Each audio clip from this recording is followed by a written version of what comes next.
낭만과 열정이 숨쉬는 도시 다이나믹 부산, 그리고 다이나믹한 직업 변리사. 부산 광명고등학교에서 변리사가 직접 강의를 한다.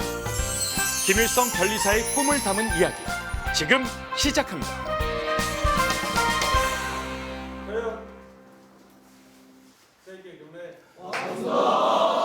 반갑습니다.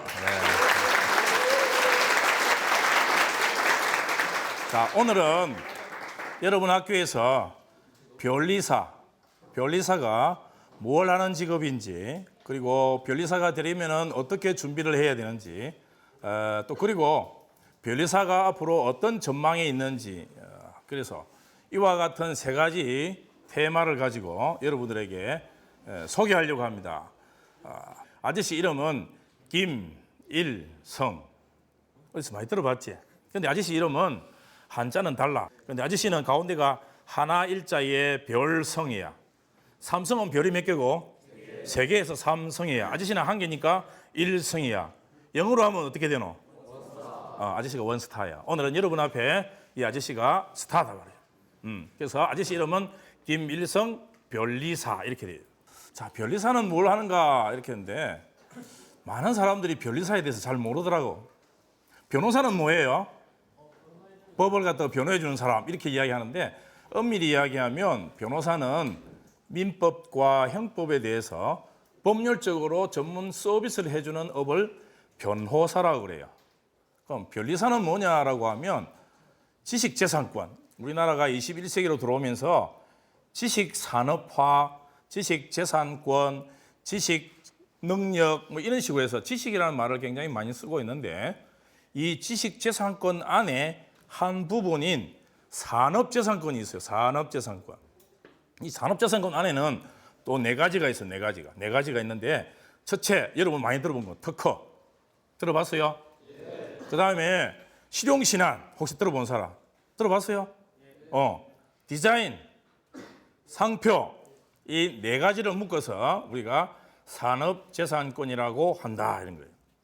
조금 더 쉽게 이야기하면 이 지식재산권은 여러분 학교 이름하고 똑같다라고 생각을 하고, 학교 안에는 보면 1학년, 2학년, 3학년 이렇게 나눠주죠. 이와 같이 고등학교 안에 1학년, 2학년, 3학년이 있듯이 지식재산권 안에 산업재산권, 그 다음에 저작권, 신지식재산권 이렇게 세 가지가 크게 나눠져 있어요. 그런데 그 중에 제일 첫 번째 노는 산업재산권, 이 안에 방금 이야기한 특허, 실용, 디자인, 상표 이 네 가지를 묶어서 뭐라고 한다? 산업재산권이라고 한다. 예, 맞는 거예요. 정리를 잘했지? 잊어버리지 마. 그 중에 이와 같이 산업재산권 일을 전문적으로 법률적으로 서비스해주는 업을 누가 하느냐? 바로 오늘 여기 서 있는 아저씨 변리사라고 하는데, 그래서 이 변리사가 하는 일은 조금 전에 한 번 더 다시 정리하면 특허나 실용신안, 디자인, 상표 이와 같은 산업재산권을 감정을 해요. 기술에 대한 감정도 하고 그 기술에 대한 법률적인 서비스를 전문적으로 하는 법률가를 변리사라고 한다. 최근에는 이 변리사가 하는 일이 영역이 굉장히 많아요. 어떤 일을 하는가 하면, 또 변리사는 이 특허나 디자인이나 상표 브랜드에 대한 가치 평가를 하는 역할도 해요. 이 기술이 얼마만큼의 가치가 있는가, 그 기술을 잘 모르니까 다른 사람들은 그 기술을 같이 하는 평가를 하는 이런 역할도 변리사가 하고 있다 이런 뜻이에요. 그리고 변리사는 또 뭔가 하면, 우리가 한 5년 전인가쯤 됐는데 삼성전자하고 애플사하고 큰 분쟁이 하나 있었죠. 기억나요? 뭐 때문에 분쟁이 있었죠? 네, 핸드폰의 디자인 때문에 분쟁이 있었어요. 여러분 기억나죠? 그것 때문에 우리나라에서 이 산업재산권에 대해서 또 디자인에 대해서 굉장히 국민들의 인식이 업됐어요. 우리 학생들도 그것 때문에 잘 알고 있죠. 그런데 이와 같이 우리가 가지고 있는 이 지식재산권이 바로 제도화에 들어가서 권리를 획득하게 되면 그 사람에게 일정한 기간 동안 권리를 국가가 부여를 해요. 그래서 그 안에는 뭐가 있는 거 하니까 특허, 실용신안, 디자인, 상표 있는데 여기 앞서서 이제 아저씨가 조금 더 설명해 줄게요. 뭐라는 하면 자, 우리가 어떤 제품이나 어떤 사물을 보고 야, 이거 이렇게 되었으면 참 좋겠다 라고 하는 생각, 이 생각을 우리가 한마디로 하면 뭐라고 그러죠? 아이디어라고 그런다면 아이디어. 그래서 아이디어는 번뜩이는 생각이나 힌트 이렇게 요약하는 사람도 있는데 아이디어는 그러면 실제 지금 실천 가능하도록 구체화되어 있어요? 구체화되어 있지 않아요? 구체화 안 돼 있단 말이에요. 그래서 그런데 뭐든지 구체화를 시키려고 하면 제일 먼저 생각이 있어야 된다고. 생각이. 그런데 이 생각을 먼저 해야 되는데 이 생각을 가지고 실현 가능하도록 구체화시켜 나가는 어떤 제품, 어떤 물질, 또 그와 같은 방법, 이것을 우리가 묶어서 발명이라고 한다 이런 뜻이에요. 그럼 발명은 여러분들이 많이 들었는데 발명의 정의를 내리라 하면 잘 모르지만은 발견의 정의를 내리라 하면 잘 알죠. 발견이 뭐예요? 이 지구상에 있었는 건데 처음으로 찾아내는 것을 우리가 발견이라고 한다 그러죠.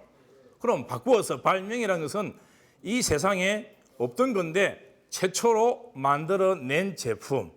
무슨 말인지 알겠어요? 그걸 우리가 뭐라고 한다? 발명이라고 한다. 예. 그런데 이 발명 중에는 또 여러 가지가 있어요. 크게 두 가지가 있는데 물질의 발명이 있고 제품의 발명이 있어요. 자, 볼게. 여러분 지금 여기 책상이 있어. 이 책상 자체는 물질이에요, 물품이에요? 그렇죠. 그래서 여러분은 아는데 그러면 이 책상은 무엇으로 만들어졌어요? 할 때 거기 재질은 뭐예요? 나무로 만들어졌는데 그게 물질이에요. 그래서 물질은 일반적으로 우리가 시각적으로 형태가 없어요. 그런데 물품은 시각적으로 형태를 가지고 있는 것을 우리가 물품이라고 한다 이런 뜻이에요. 여러분 시계 물질이에요, 물품이에요? 물품 뭐야? 시각적으로 형상을 갖고 있잖아, 그렇지? 근데 여러분이 마시고 있는 음료수 물질이에요, 물품이에요? 물질, 그렇지. 그래서 물질에는 보면 주로 화학적으로 결합되어 있는 것을 우리가 일반적으로 물질이라고 해요. 약이라든지 뭐 접착제, 페인트, 무슨 말인지 알겠어요? 여러분이 어떤 제품을 만드는 그 제품의 본질적인 것, 재료, 이와 같은 것을 우리가 일반적으로 물질이라고 한다. 그러나 물품은 구조와 형상을 가지고 있다. 여러분 안경도 물품이고 신발도 물품이고 옷도 물품이에요. 무슨 말인지 알겠어요? 그래서 우리나라에서는 특허와 실용신안을 구분할 때에 특허는 물질이나 물품이나 그와 같은 것을 만드는 방법을 다 권리화할 수 있는 제도를 특허권이라고 한다 이런 뜻이고 실용신안은 미국에는 없어요. 우리나라하고 일본하고 몇 나라만 실용신안이 있는데 이건 뭔가 하니까 물품에 관한 것만 권리를 주는 것을 실용신안이라고 한다 이런 뜻이에요. 자, 머릿속에 넣자. 물품은 무슨 권리를 준다? 실용신안. 자, 그러면 특허는 제품도 되고 물품도 되고 또는 뭐예요? 물질도 되고 방법도 된다 했어요. 그러니까 특허는 모든 것 새롭게 만들면 다 특허로 출원이 가능한데 그중에 물품에 관한 것은 특허도 할 수 있고 실용신안도 할 수 있다. 내가 선택해서. 그러면 아저씨 왜 그걸 선택해야 되는데요? 의문이 생길 수 있잖아, 그렇지? 그러면 여기에서 가장 큰 것 중에 하나가 특허는 권리가 20년 동안 그것을 만든 사람에게 나라가 권리를 줘요. 다른 사람 못하게. 그런데 실용신안은 절반, 몇 년? 10년을 그 사람의 권리를 주는 거예요. 그래서 일단 권리 기간이 좀 작아요. 그 다음에 특허는 좀 아주 20년 동안 권리를 유지하려고 하면 기술 자체가 좀 뭐 해야 되겠노? 오래 갈 수 있고 좀 좋아야 되겠지, 그렇지? 좀 또 세부적으로 기술이 좀 업된 것 이런 거예요. 그리고 실용신안과 같은 경우에는 좀 간단한 것, 언제든지 좀 잘 바뀔 수 있는 것 이런 제품에 관한 것을 우리 국가가 실용신안이라 만들어서 주로 중소기업을 하시는 분들을 보다 편리하게 하기 위해서 우리 국가는 그 실용신안 제도를 두고 있어요. 자, 그럼 디자인은 뭐예요? 디자인은 뭘까? 보통 우리 디자인이라고 이야기 많이 하잖아. 그렇지, 겉모양. 자, 이걸 이제 아저씨가 조금 더 이제 법률적으로 이야기하면 외형상으로 보여지는 신비감을 가진 것을 말해요. 신비감이라는 것은 내 마음속으로 어떤 것을 보고 느끼는 감정. 자, 여러분 눈을 감아도 여러분 학교 로고를 그리라 하면 다 그릴 수 있을 정도로 로고는 알고 있죠? 몰라요? 여러분이 좋아하는 어떤 브랜드 상표를 그려봐라. 이렇게 하면 충분히 잘 아는 것은 그릴 수가 있어요. 그와 같이 어떤 브랜드만 봐도 그 회사나 그 제품이 연관되도록 이미지화되는 것을 우리가 일반적으로 디자인이라고 그래요. 특히 우리 남학생들이 다 앉아 있는데 아마 여러분들이 유치원 다닐 때 또 학교 다니기 전에 많이 해봤을 거야. 아빠 자동차를 타고 싹 이렇게 가다가 신호위에 딱 걸려서 그러면 창문 옆에 보니까 어떤 차가 있어. 그러면 여러분 스스로 야, 저 차는 뭐 무쏘다, 이거는 산타페다, 뭐 SM5다. 야, 이거는 뭐 각각 브랜드 이름을 여러분 다 이야기할 수 있죠. 뭘 보고 이야기해요? 외형을 보고. 그게 디자인이에요. 그때 당시에는 여러분이 영어 공부도 안 했어. 한글 공부도 안 했어. 그런데 모양만 보고 알아맞힌다. 또 신발 같은 것도 보니까 여러 가지 브랜드 상표의 로고를 보고 이거는 어느 회사 제품 이야기할 수 있죠. 충분히. 이와 같은 것을 우리가 일반적으로 디자인이라고 그래요. 그러면 상표는 뭐냐 하니까 여러분 지금 보니까 이름표가 하나도 없는데 아저씨가 여러분 이름을 잘 모르기 때문에 어이 안경 쓴 학생 이렇게 할 수 없잖아, 그렇지? 어이 저기 키 큰 학생 이렇게 할 수 없단 말이야. 이와 마찬가지로 학생들을 구분하고 사람을 구분할 때도 이름이 있어야 철수야, 홍길동, 임꺽정 뭐 이렇게 부를 수 있잖아, 그렇지? 그러면 거기에 해당되는 사람이 대답을 할 수 있고 액션을 취할 수 있단 말이야. 그런데 그와 마찬가지로 우리가 어떤 똑같은 제품을 사러 갔는데 그 제품에 이름이 없으면 굉장히 그 제품을 사는 데 있어서 힘들단 말이에요. 여러분 만약에 오늘 이거 수업을 마치고 시장에 저 남포동에 나가가지고 신발을 살 거란 말이에요. 그런데 신발이 마음에 들어. 그런데 거기 신발에 보니까 이름이 하나도 없어. 그럼 어떻게 해야 되겠노? 주인 아저씨 불러야 되겠지. 이 신발 이렇게 이야기하면 굉장히 혼란스럽단 말이에요. 그리고 친구가 또 좋은 거 신었는데 야 이거 신발 멋있다. 어디서 샀노 하면 어디서 샀는데 이름이 없어. 그러면 여러분들이 사진을 찍어가든지 할 수밖에 없단 말이에요. 그러나 뭐가 있어요? 제품에 브랜드 이름이 있지. 그러니까 여러분이 그 회사의 브랜드를 가지고 가서 이런 브랜드의 이런 제품을 주십시오라고 이야기할 수 있단 말이에요. 그와 같은 것을 우리가 뭐라고 하는 거 하니까 상표라고 한다 이런 뜻이에요. 제품에 붙여지는 이름. 그러니까 여러분 신발 사러 갈 때 어떤 사람은 뭐 N 브랜드, 어떤 사람은 뭐 K 브랜드, 그렇죠? 이런 식으로 여러분이 좋아하는 것을 살 수 있다. 그 제품에 붙여져 있는 이름을 우리는 상표로 한다. 그래서 조금 전에 아저씨가 이야기했던 산업재산권의 4가지를 간단하게 이렇게 설명을 했어요. 그럼 이와 같은 것을 이제 어떤 사람이 이제 예를 들게 우리 친구 이름이 뭐고? 한이. 예. 한이가 아주 고민하다가 좋은 제품을 하나 만들었어. 뭘 만들어 놓은 거 하니까 핸드폰 케이스를 새로 만들었다고 합시다. 만약에 예를 들어서 그러면 한이가 노력해가지고 디자인도 하고 제품도 만들어서 만약에 시장에 내가 팔아요.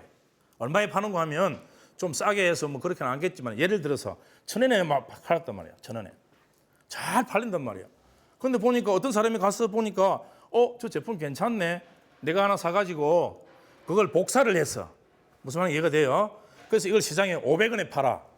그럼 여러분들은 이게 누가 만든지 잘 모르기 때문에 싼 거 산단 말이야. 그렇지?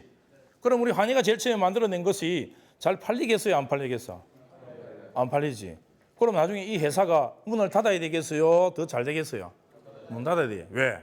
내가 잘 만들어 놨는데 딴 사람이 카피를 하거든. 그리고 또 한이가 딴 사람한테 가서 왜 당신이 내 거 보고 했소라고 만약에 이야기를 할 때 그 사람은 한이 보고 당신이 왜 이거 처음 만들었다고 주장하요라고 이렇게 서로 싸울 수가 있다 이런 얘기예요. 무슨 말인지 이해가 돼요? 그렇기 때문에 국가가 우리나라에서는 특허청이라는 이런 관청을 둬가지고 이 관청을 통해서 접수해서 심사해서 우리나라가 그 사람에게 그 제품에 대해서 그 기술에 대해서 권리를 부여한단 말이에요. 그럼 권리가 딱 부여되기 때문에 만약에 이제 우리 한이가 특허를 출원했다든지 디자인을 출원해서 등록을 받았어. 그러면 국가가 딱 인정돼 있는 거야. 요 핸드폰 케이스의 디자인은 또는 발명은 한이 것이다라고 거기 이름이 딱 올라가 있단 말이에요. 그런데 홍길동에 와서 카피하면 걸려요, 안 걸려요? 걸려요. 난 네 거 보고 안 했는데 해도 어때요? 자, 여기 내 것이 여기에 등록돼 있으니까 당신은 내 것을 보고 복사를 했습니다라고 주장할 수 있다. 이게 이제 제도라 말이에요, 제도. 그래서 특허청이라는 제도를 두어서 거기 보면 특허 제도, 실용 신안, 디자인, 상표 이와 같은 법 제도를 두어서 권리화시키도록 되어 있어요. 이 권리를 속하도록 만든 게 관청이 우리나라에서는 특허청이다. 그렇게 되어 있어요. 자, 그럼 조금 전에 이야기했다시피 이와 같은 모든 업무를 출원하는 것부터 등록하는 것부터 했는데 아까 이제 우리 한이가 만든 것처럼 홍길동이 와서 카피를 하면 서로 분쟁이 생기잖아. 싸움이 생기죠. 이와 같은 법률적인 대리를 해주는 것도 변리사가 한다 이런 뜻이에요. 무슨 말 가겠어요? 또 최근에 와서는 아까 삼성과 애플 사이에서 국가가 국가 어떤 게 되는지. 애플사는 어느 나라 거예요? 미국. 삼성은 어디예요? 한국. 우리나라 거잖아요.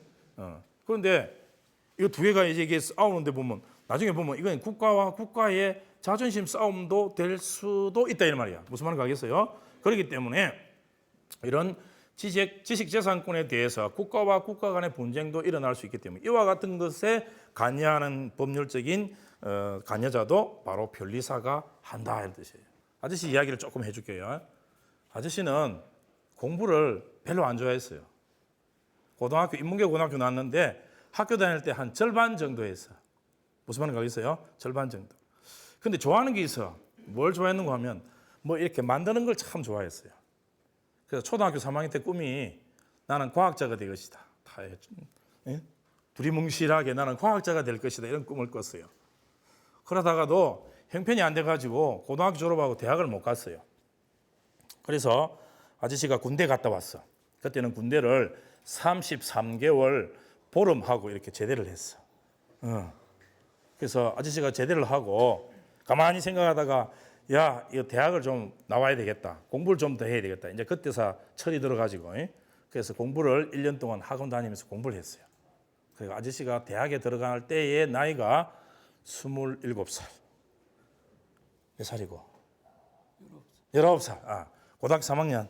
오케이. 그러면 지금 고등학교 1학년쯤 되면 한 17살 때, 17살쯤 된다, 그지?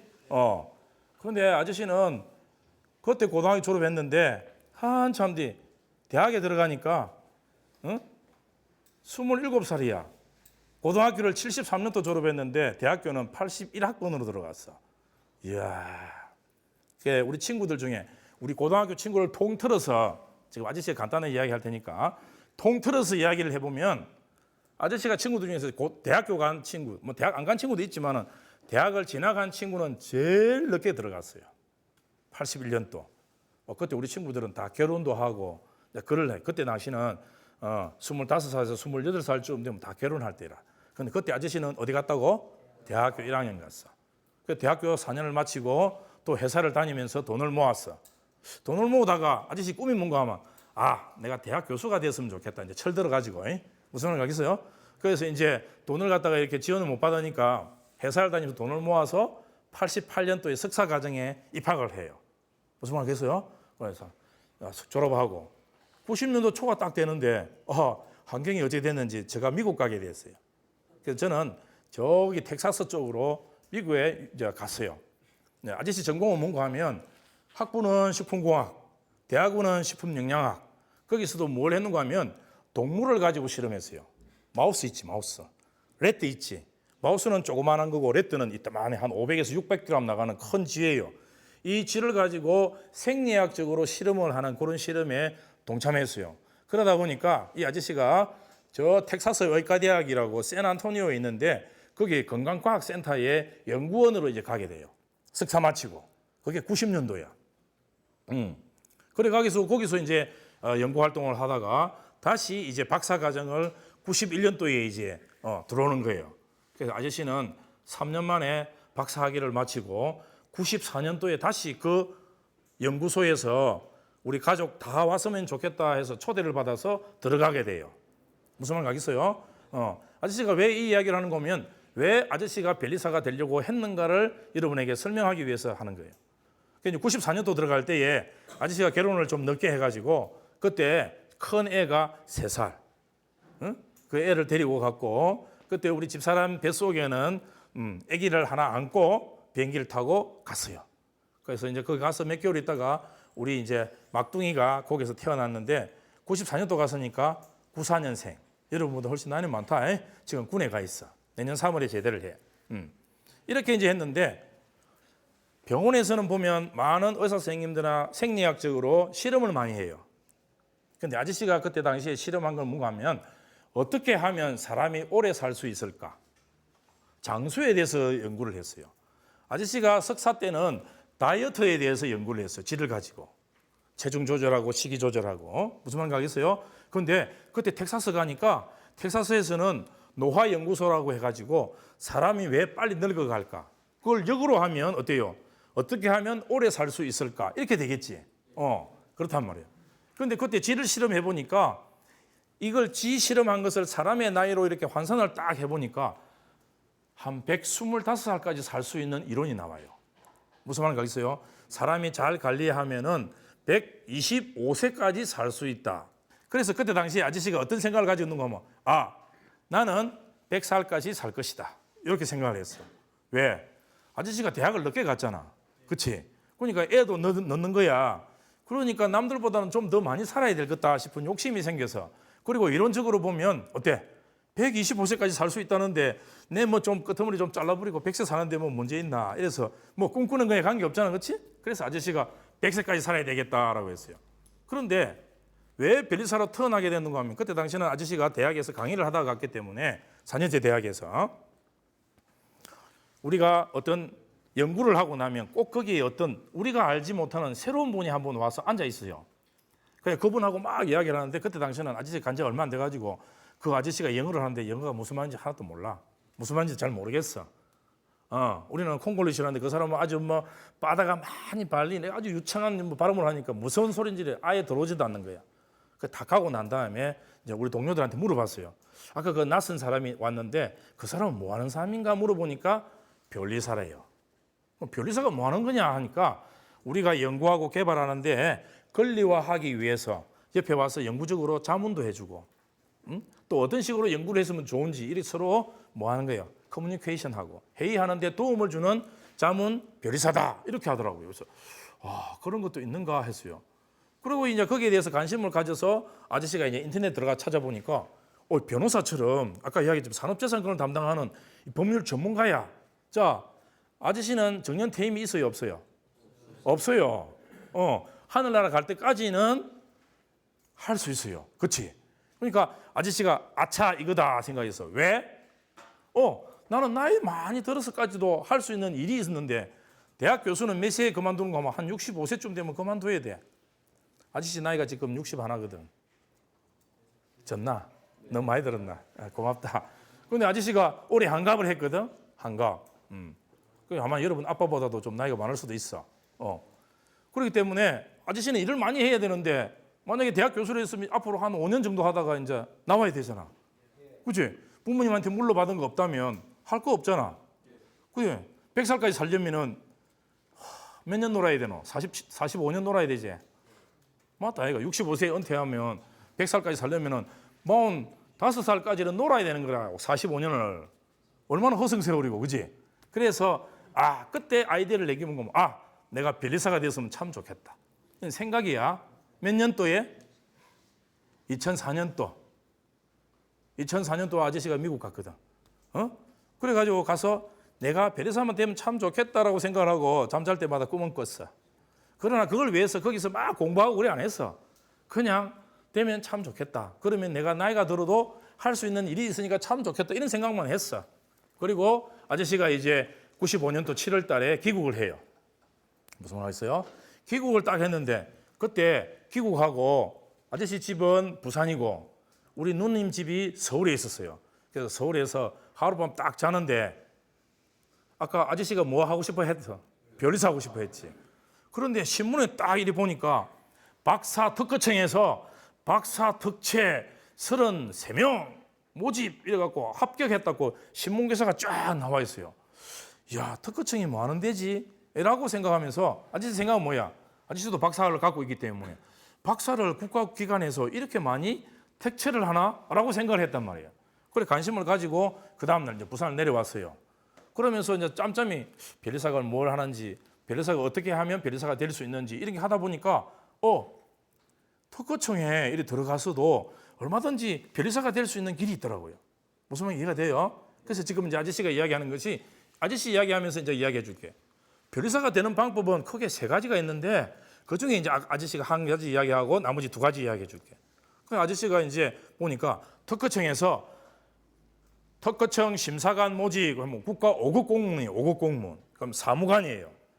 그러니까 박사, 특채, 전공별로 모집이 있다고 신문에 딱 났어요.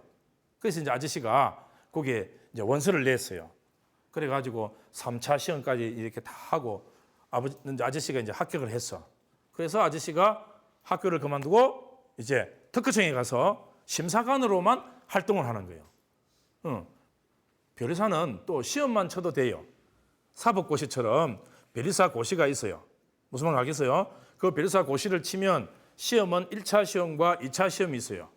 그걸 치고 나면 1년간 연수를 받아야 돼요. 연수를 다 받고 나면 변리사 자격증이 부여돼서 이제 변리사의 정확한 업무를 할 수 있도록 되어 있어요. 그런데 아저씨는 그 케이스가 아니고 이제 특허청에 공무원으로 근무를 했어요. 5급으로.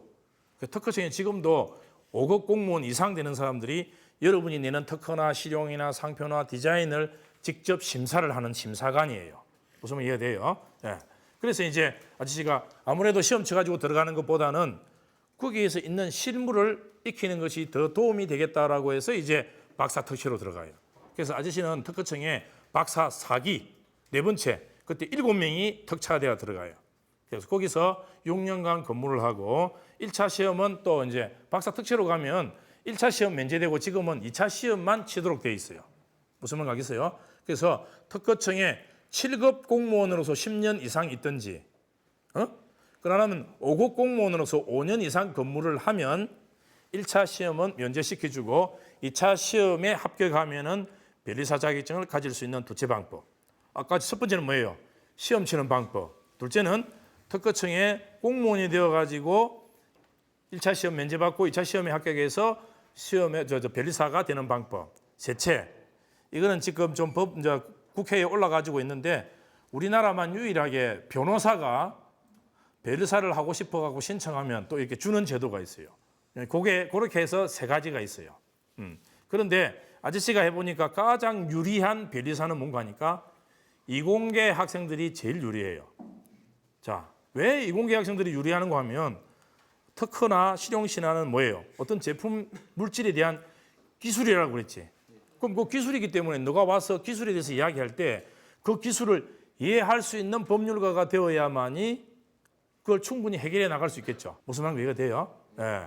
그렇기 때문에 지금 이공계 학교, 그러니까 대학에서는 여러분 선배들 같은 경우에는 이공계, 자연계 학생들이 주로 시험을 많이 치는 것이 변리사고 인문계 쪽에서는 변호사 시험을 많이 준비해요.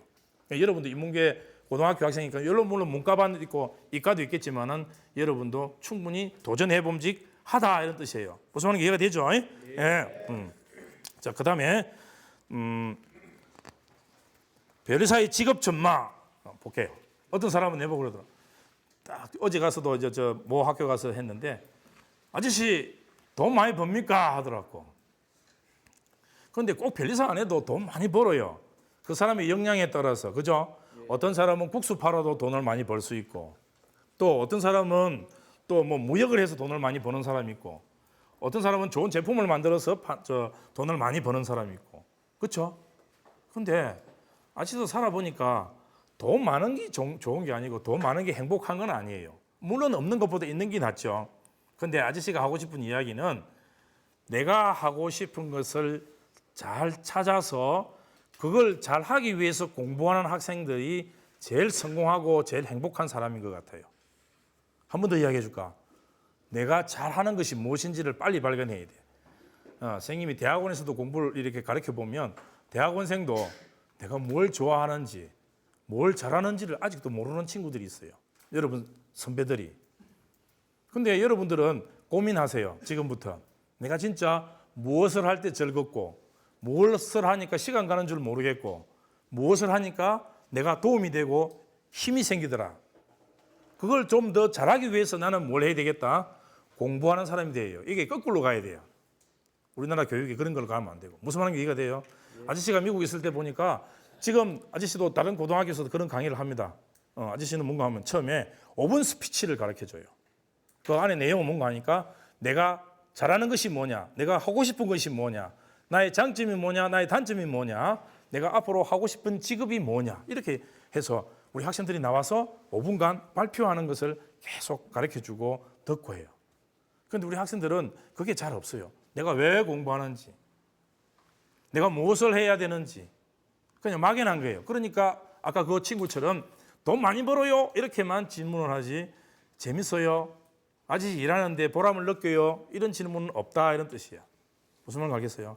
좋은 직업이라는 것은 내가 즐거워하면서 내가 보람을 느낄 수 있는 직업, 이게 좋은 직업이에요. 그래서 아저씨는 뭐 여러분 대학교 가면 더 좋지만 대학에서도 이야기합니다만 좋은 직장보다는 좋은 직업이 더 중요해요. 직장은 나이가 되면 나와야 되잖아. 그렇지? 만약 60이 나와도 아저씨처럼 100살까지 살려면 40년 동안 놀아야 된다 이거. 그렇지? 근데 좋은 직업을 갖고 있으면 어때? 놀 필요 없잖아. 내가 건강할 때까지 일하면 되잖아. 쉬고 싶을 때 쉬고. 무슨 말인지 이해가 돼요? 그래서 좋은 직업이라는 것은 꼭 좋은 전문인 이것이 아니더라도 여러분들이 뭐 가게에서 장사하시는 분도 그게 하나의 직업이 될 수, 직업이죠. 직장은 아니잖아. 그렇지? 그래서 여러분은 좋은 직업이 무엇일까를 고민하고 그 직업이 나와 적성에 잘 맞는 것이 무엇일까? 그것을 남하고 차별화 두기 위해서 나는 어떤 공부를 해야 될까? 거기에 여러분이 더 고민을 해야 돼. 무슨 말 해야 돼요? 이상한 오늘 이 이야기가 나온다. 이거는 좋은 팁이니까 여러분 정말 귀담아 잘 들어야 된다. 전망 이야기해 줄게요. 이 변리사라는 것은 기술의 척도하고 관계되니까 우리나라가 망하지 않는 한 변리사의 전망은 비례적으로 높다. 즉 바꾸어 이야기하면 이 변리사는 후진국으로 갈수록 변리사가 거의 없어요. 왜? 기술이 없으니까. 아이디어가 없으니까. 제품이 없으니까. 뭘 이거 내 것이요 주장할 만한 건덕지가 없다 이런 뜻이야. 무슨 말 이해가 돼요? 그러나 이게 산업이 발전되고 기술이 고도화되고 세분화되면 될수록 어떻게? 더 이게 증가되는 거야. 그러면 그것을 갖다가 더 이렇게 세분화해서 일을 하는 사람들이 생겨야 되기 때문에 변리사도 이제는 전문가가 필요한 거예요. 옛날에는 좀 두리뭉실하게 해도 지금은 아니에요. 특허청에도 지금도 심사관들 보면 디자인한 박사 특채도 있고 뭐 기상 사무관도 와서 하고 있고 여러 가지 분야에 많은 전문가들이 와서 심사를 하고 있어요. 그와 마찬가지로 심사관들도 여러 기술 분야에 변리사가 나와야 된다 이런 뜻이에요. 무슨 이해가 됩니까? 그러니까 여러분들도 여러분이 좋아하는 그게 있으면 한번 도전해 보라고. 충분히 가능해. 공부 잘하는 사람은 사법고시 치는 거와 똑같다. 한 3년 정도 열심히 공부 한번 해봐봐. 변리사 시험. 대학 졸업해가지고. 그런데 변리사는 꼭 대학을 졸업해야 된다는 건 없어요. 없어요. 옛날 우리나라도 대통령 중에 한 사람 고등학교 나왔는데 변호사 된 사람 있죠. 우리 부산 출신. 그래서 그거와 똑같이 국가에서 하는 것, 이 변리사 자격증도 대학교 나와야 된다는 뜻은 없어. 내가 열심히 하면 돼. 무슨 말인가 있어? 그게 뭐야? 전문가야, 전문가. 그렇게 하면 돼. 그래서 다시 한 번 더 정리하면 경제가 발전하고 산업이 발전할수록 기술이 발전할수록 변리사의 전망은 비례적으로 밝다, 어둡다? 밝다, 밝아. 그러니까 여러분들은 해야 돼. 해야 돼. 그 다음에 또 지금 이게 이제 기술적으로 많은 나라가 이제 기술을 개발을 많이 하기 때문에 옛날에는 잘 모르다가 지금은 이제 너무 많이 알아진단 말이야. 알아지니까 이 아는 사람들끼리 서로 분쟁이 생길 수 있지. 옛날 싸울 때도 서로 잘 몰라도 싸우지만 너무 잘 알아도 싸워. 무슨 말 알겠어요?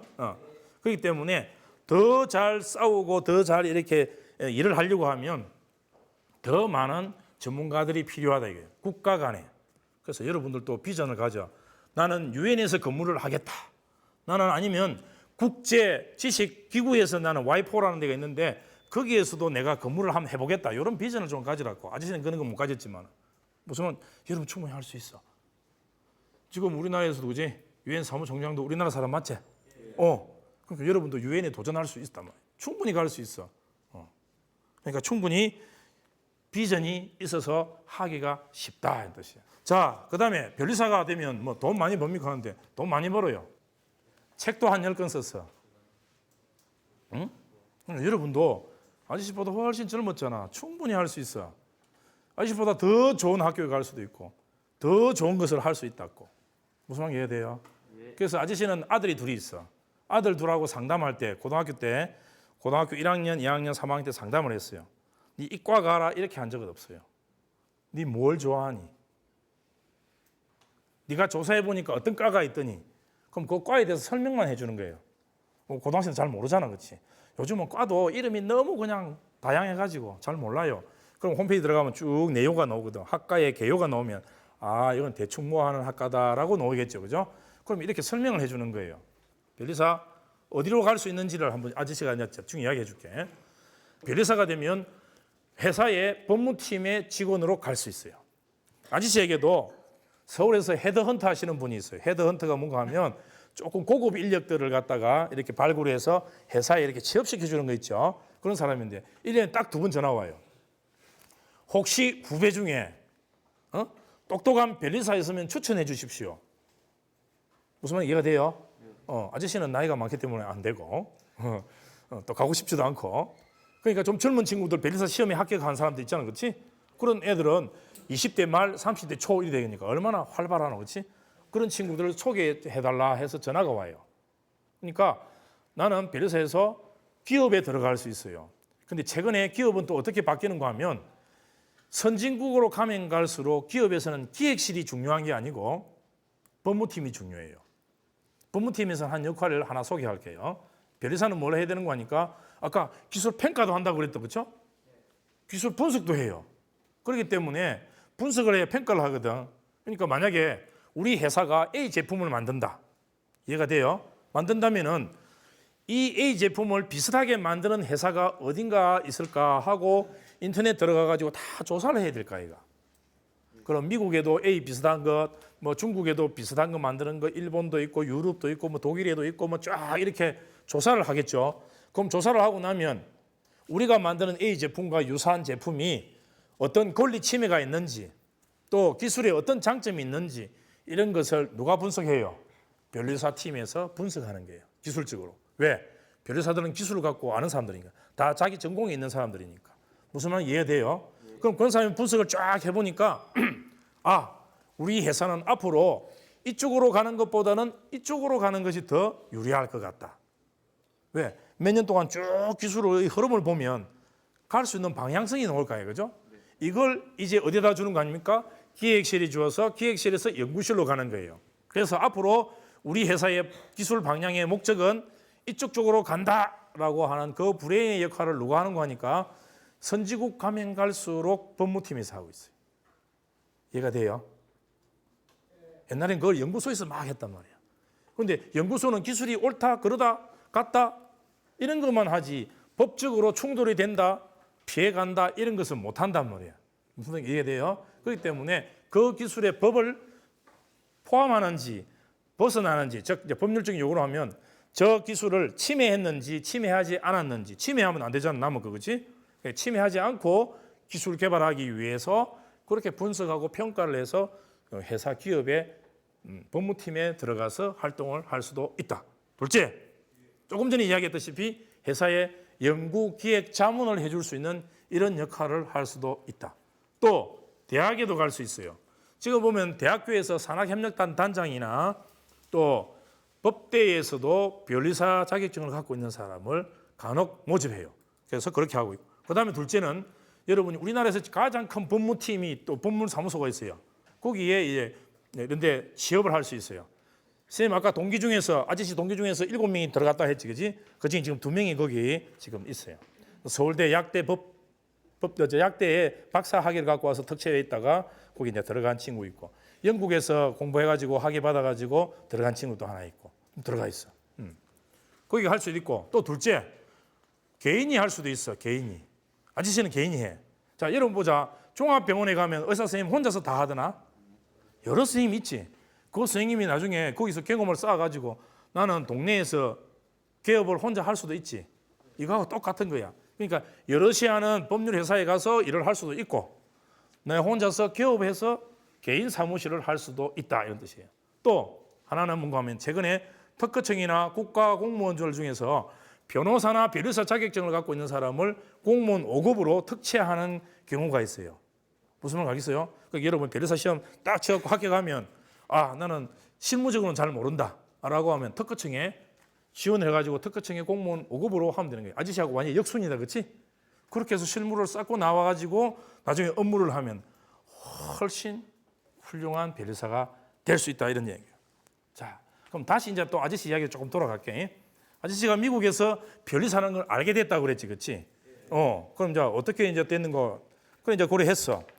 그래 이제 거기 들어갔다가 아저씨가 이제 시험 쳤는데 2004년도에 변리사 자격증을 취득을 해요. 자, 보자. 머리 잘 드는 사람들. 아저씨가 언제 생각했다고 그랬어요? 몇 년도? 94년도. 그제?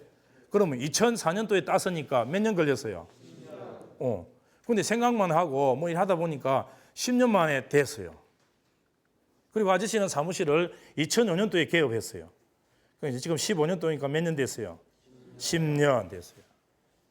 그래서 이걸 가만히 보면서 아저씨 생각했어요. 아, 이 사람이라는 것이 생각 한번 하니까 자기가 싹 바뀌어요. 여러분도 지금부터 생각을 한번 바꿔보세요. 나는 안 된다. 우리 집에 밀어줄 사람 없다. 우리 집엔 돈 없다. 나는 뭐 백 없다. 그러니까 여러분 스스로가 노력하는 것밖에 없는 거예요. 무슨 말 알겠나? 세상은 굉장히 넓어. 할 일이 많아. 여러분이 노력하는 사람들은 얼마나 수용할 수 있는 공간이 너무너무 많아요. 요즘 대학도 가기가 쉬워. 아저씨 대학보다. 그 다음에 대학 들어가면 대학원 가면 요즘 보니까 돈 주면서 학생들을 이렇게 공부시켜줘요. 박사과정도 뭐 7, 80만 원씩 주고 등록금도 주고 그래가 공부시켜요. 아저씨 다닐 때는 그런 거 없었어요. 요즘은 내만 열심히 공부하려고 하면 얼마든지 할 수 있고 또 대학도 뭐야 외국하고 연결이 돼서 연수도 갔다 올 수 있고 이런 것들이 굉장히 많아요. 그래서 아저씨가 하는 이야기 뭔가 하면 내가 94년도에 생각했는데 10년 뒤 되니까 이루어져 있더라. 그래서 또 이야기해 줄게. 아저씨가 아까 대학교 들어갈 때 27살인데 우리 친구들 중에서 제일 늦게 갔다고 그랬지. 그런데 박사 학위를 94년도 받았거든. 94년도. 박사 학위 마치고 미국 갔으니까. 그런데 나는 몰랐어. 우리 동창 모임에 한번 갔더만은 우리 친구들이 하는 말이 야, 일성아, 네가 우리 친구들 가운데 박사 1호다 그러더라고. 아저씨 자랑하려고 하는 것이 아니라 뭐예요?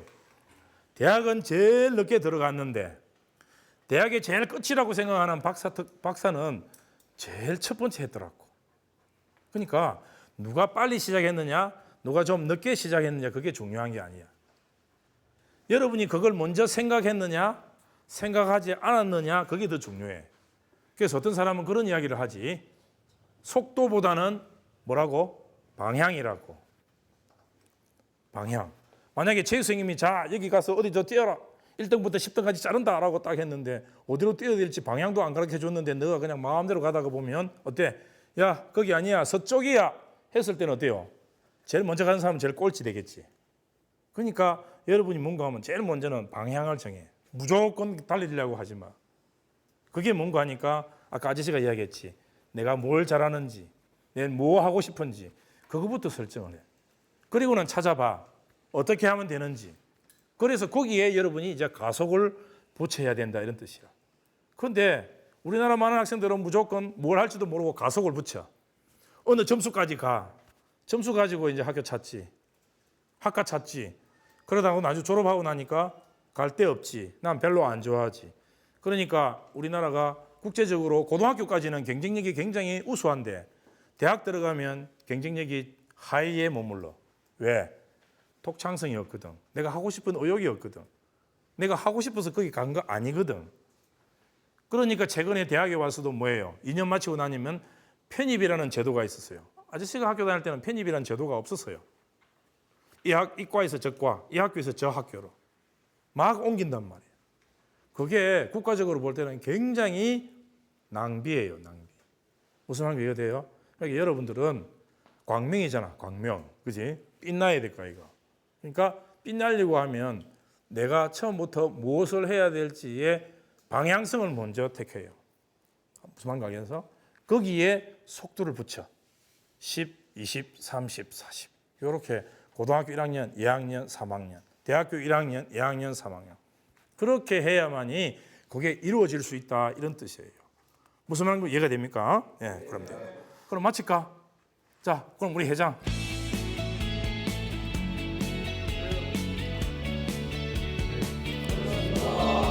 수고했습니다. 예. 그냥 학교에서 이런 기회를 통해서 진로에 대한 더 넓은 안목을 갖추게 해주셔서 정말 감사했습니다. 변리사에 고등학교 1학년 때부터 흥미가 있었긴 했는데 사실 조금 얕은 지식이 있었긴 했는데 이번 강의를 들으면서 좀 더 깊은 지식을 얻을 수 있었던 것 같습니다. 전망이 밝다해서 그쪽으로 이제 꿈이 확정되었습니다. 진짜 이 강의를 좀 꾸며 예. 꿈이! 가자! 가자!